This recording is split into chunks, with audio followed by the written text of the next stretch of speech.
Hi all, അസ്സലാമു അലൈക്കും. Welcome back to Silna's kitchen. ഇന്നത്തെ റെസിപ്പി ഭയങ്കര വെറൈറ്റി ആയിട്ടുള്ള നല്ല സോഫ്റ്റ് ആയിട്ടുള്ള പഞ്ഞ് പോലൊരു അടിപൊളി കേക്കിന്റെ റെസിപ്പിയാണ്. ബേക്കിംഗ് പൗഡറോ സോഡാപ്പൊടിയോ മുട്ടയോ ഓവണോ ഒന്നും തന്നെ ഇല്ലാതെ നല്ല അടിപൊളി ടേസ്റ്റി ആയിട്ടുള്ള സ്പോഞ്ച് പോലൊരു കേക്കിന്റെ റെസിപ്പിയാണ്. ഒരു തവണ ഉണ്ടാക്കി കഴിഞ്ഞാൽ വീണ്ടും വീണ്ടും ഉണ്ടാക്കി കഴിക്കാൻ തോന്നും. അത്രയും നല്ല ടേസ്റ്റി ആയിട്ടുള്ള ഒരു പലഹാരമാണിത്. അപ്പോൾ ഇതെങ്ങനെയാണ് തയ്യാറാക്കുന്നതെന്ന് അറിയാനായിട്ട് വീഡിയോ സ്കിപ്പ് ചെയ്യാതെ മുഴുവനായിട്ടൊന്ന് കണ്ടു നോക്കണേ. റെസിപ്പിയിലോട്ട് കടക്കുന്നതിന് മുമ്പായി സിൽനാസ് കിച്ചൺ ചാനൽ ആദ്യമായിട്ട് കാണുന്നവരാണെങ്കിൽ പ്ലീസ് ഒന്ന് സബ്സ്ക്രൈബ് ചെയ്തേക്കണേ. ഒപ്പം തന്നെ ഈ വീഡിയോസ് നിങ്ങൾക്ക് ഇഷ്ടപ്പെടുകയാണെങ്കിൽ ഒരു ലൈക്ക് ചെയ്ത് ഷെയർ ചെയ്ത് ഹൈപ്പ് ചെയ്ത് സപ്പോർട്ട് ചെയ്യാനും മറക്കരുത്. ഇനി നമുക്ക് ഇതെങ്ങനെയാണ് തയ്യാറാക്കുന്നതെന്ന് നോക്കാം. ഇതിനായിട്ട് ആദ്യം തന്നെ ഞാനിവിടെ ഒരു 4 ബ്രെഡ് എടുത്തിട്ടുണ്ട്. ഇതിന്റെ അരിക ഭാഗമൊന്നും കട്ട് ചെയ്ത് കളയാതെ തന്നെ ഇതേപോലെ തന്നെ നമുക്ക് മിക്സിയുടെ ജാറിലേക്ക് പൊട്ടിച്ചിട്ട് കൊടുക്കാം.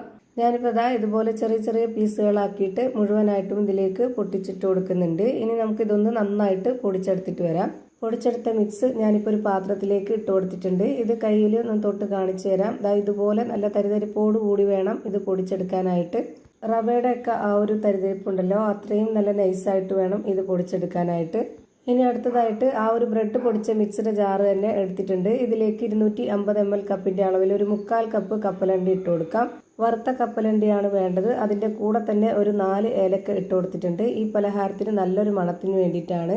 ഈ ഒരു കപ്പലണ്ടിയുടെ കൂടെ നമുക്ക് ഈ ഒരു ഏലക്ക ഇട്ട് കൊടുക്കുമ്പോൾ നന്നായിട്ട് പൊടിഞ്ഞു കിട്ടും. അതിനു വേണ്ടിയാണ് അതിന്റെ കൂടെ ഇട്ട് കൊടുത്തിട്ട് പൊടിച്ചെടുത്തിട്ടുള്ളത്. അപ്പോൾ നമ്മുടെ ഈ ഒരു പലഹാരത്തിന് നല്ലൊരു മണം ഉണ്ടാവും. ആ ഒരു കപ്പലണ്ടി പൊടിച്ചതും ഈ ബ്രെഡ് പൊടിയിലേക്ക് ഇട്ട് കൊടുത്തിട്ടുണ്ട്.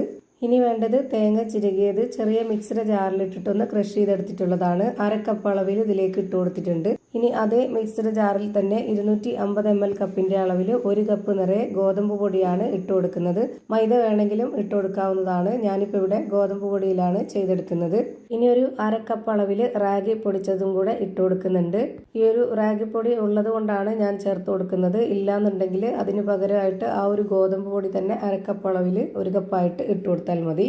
ഈ റാഗിപ്പൊടി കുറുക്കി കൊടുത്താലും കാച്ചി കൊടുത്താലൊന്നും കുടിക്കാത്ത കുട്ടികൾക്ക് ഇതുപോലെ നമ്മൾ എന്തെങ്കിലും പലഹാരം തയ്യാറാക്കുമ്പോൾ അതിന്റെ കൂടെ ആഡ് ചെയ്ത് കൊടുത്തു കഴിഞ്ഞാൽ കുട്ടികൾക്ക് ഭയങ്കര ഇഷ്ടമായിട്ട് അതെങ്ങനെയെങ്കിലും അവർ കഴിച്ചോളും.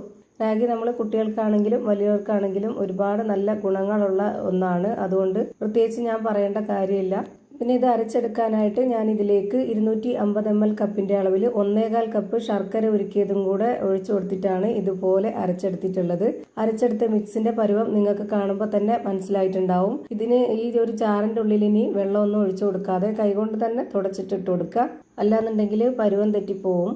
ഇതിലേക്ക് ഇനി വെള്ളമോ പാലോ ഒന്നും തന്നെ ചേർക്കേണ്ടതില്ല. ഈ ഒരു കട്ടിയിൽ തന്നെയാണ് നമ്മൾ ഇതിനെ ഇളക്കി യോജിപ്പിച്ചു കൊടുക്കുന്നത്.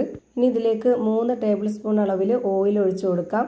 നമ്മുടെ ഈ ഒരു കേക്ക് നല്ല ഫ്ലഫി ആയിട്ടൊക്കെ കിട്ടണമെന്നുണ്ടെങ്കിൽ നല്ല സ്പോഞ്ച് പോലെയൊക്കെ കിട്ടാനൊക്കെ വേണ്ടിയിട്ടാണ് ഇതുപോലെ ഓയിൽ ഒഴിച്ചു കൊടുക്കുന്നത്. അല്ലാന്നുണ്ടെങ്കിൽ നമ്മുടെ ഈ ഒരു പലഹാരത്തിന് കേക്കിന് ഒരു ഒട്ടല വരും. ഇപ്പോൾ ഞാൻ ഇതൊരു വിസ്ക് വെച്ചിട്ട് നന്നായിട്ട് ഇളക്കി യോജിപ്പിച്ച് കൊടുത്തിട്ടുണ്ട്. ഒട്ടും തന്നെ കട്ടകളൊന്നും ആവാതെ ഇതേപോലെ നന്നായിട്ടൊന്ന് യോജിപ്പിച്ചെടുക്കുക. പിന്നെ നമുക്കിതാ സ്പാച്ച് കൊണ്ട് ഞാൻ കാണിച്ചു തരാം. ഇതിന്റെ കറക്റ്റ് ആയിട്ടുള്ള പരുവം എന്ന് പറയുന്നത് ഈ ഒരു രീതിയിലാണ്. ഇനി നമുക്കിത് കേക്കിന്റെ മൗൾഡിലേക്കോ അല്ലാന്നുണ്ടെങ്കിൽ നമുക്ക് ഇഷ്ടമുള്ള ഏതെങ്കിലും ട്രേയിലേക്കോ ഒഴിച്ചു കൊടുത്ത് സെറ്റാക്കാവുന്നതാണ്. ഞാനിവിടെ ഇതുപോലെ ഒരു കറി ബൗളാണ് എടുത്തിട്ടുള്ളത്. ഈ ഒരു ഷേപ്പിൽ കിട്ടാൻ വേണ്ടിയിട്ടാണ്. ഇതിനുള്ളിലേക്ക് കുറച്ച് നെയ്യോ ഓയിലോ ഒന്ന് സ്പ്രെഡ് ചെയ്ത് കൊടുക്കുക. എന്നിട്ട് വേണം ഈ മാവ് മുഴുവനായിട്ടും ഇതിലേക്ക് ഇട്ട് കൊടുക്കാനായിട്ട്. അല്ലാന്നുണ്ടെങ്കിൽ ആ ഒരു പാത്രത്തിൽ ഒട്ടിപ്പിടിക്കും. ഞാനിപ്പോൾ ഈ ഒരു സ്പാച്ചിലും കൂടെ കുറച്ച് ഓയിലൊന്ന് സ്പ്രെഡ് ചെയ്തതിന് ശേഷം ഇതുപോലെ നന്നായിട്ടൊന്ന് കറക്റ്റ് ആക്കി കൊടുക്കുന്നുണ്ട്. ഇനി ഇതിന് മുകളിലേക്കായിട്ട് ഞാൻ കുറച്ച് കപ്പലണ്ടിയും അണ്ടിപ്പരിപ്പും പൊടിച്ചത് ഇട്ട് കൊടുക്കുന്നുണ്ട്. ഇത് കാണാനൊരു ഭംഗിക്കും കഴിക്കാനൊക്കെ ഒരു ടേസ്റ്റിനും ഒക്കെ വേണ്ടിയിട്ടാണ് ഇട്ട് കൊടുത്തത്.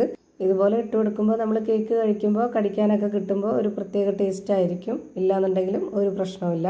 ഇനി ഇത് ബേക്ക് ചെയ്തെടുക്കാനായിട്ട് ഞാനിവിടെ ഒരു അലുമിനിയത്തിന്റെ ഇതുപോലുള്ള പാത്രം വെച്ചിട്ട് അതിൽ റിങ് ഇറക്കി വെച്ചതിന് ശേഷം അതിലേക്കാണ് ഈ ഒരു പാത്രം വെച്ച് കൊടുത്തിട്ടുള്ളത്. ഈ ഒരു പാത്രം നേരത്തെ തന്നെ ലോ ഫ്ലെയിമിൽ ഇട്ട് കൊടുത്തിട്ട് ചൂടാക്കി വെച്ചിരുന്നതാണ്. ഇതൊന്നിനി അടച്ചു വെച്ചിട്ട് വേവിച്ചെടുക്കാം. എത്ര സമയമാണോ ഇത് വേവാനായിട്ട് എടുക്കുന്നത് അത്രയും സമയം വരെ ലോ ഫ്ലെയിമിൽ തന്നെ വെച്ചിരിക്കുക. ഒരു 40-45 മിനിറ്റിന് ശേഷം ഇപ്പോൾ നമ്മുടെ കേക്ക് റെഡിയായി കിട്ടിയിട്ടുണ്ട്. ഈ പാത്രത്തിൽ നിന്ന് ഞാനിപ്പോൾ ഇത് ഇളക്കി കൊടുക്കുകയാണ്. ടൂത്ത് പിക്ക് നനച്ചൊന്ന് കുത്തി കൊടുത്താൽ മതി ഈ കേക്ക് വെന്തിട്ടുണ്ടോ എന്ന് അറിയാനായിട്ട്. അല്ലാന്നുണ്ടെങ്കിൽ ഒരു സ്പൂണിന്റെ ബാക്ക് വശം വെച്ച് നനച്ചിട്ടൊന്ന് കുത്തി കൊടുത്ത് നോക്കുക. അതിൽ ഒട്ടിപ്പിടിച്ചില്ലെങ്കിൽ ഇതുപോലെ നന്നായിട്ട് വെന്ത് കിട്ടിയതാണ്. ഇപ്പോൾ നല്ല സ്പോഞ്ച് പോലത്തെ പഞ്ഞ് പോലത്തെ ഒരു അടിപൊളി ടേസ്റ്റി ആയിട്ടുള്ള കേക്ക് റെഡിയായി കിട്ടിയിട്ടുണ്ട്. നമ്മുടെ കുട്ടികൾക്കൊക്കെ ഭയങ്കരമായിട്ട് ഇഷ്ടമാവും. അപ്പോൾ ഇത്രയേ ഉള്ളൂ ഇന്നത്തെ വീഡിയോ ഇഷ്ടമായാൽ ലൈക്ക് ചെയ്യാനും കമൻറ്റ് ചെയ്യാനും ഷെയർ ചെയ്യാനും മറക്കരുത്. പുതിയൊരു വീഡിയോയുമായി വീണ്ടും വരും. Thank you for watching.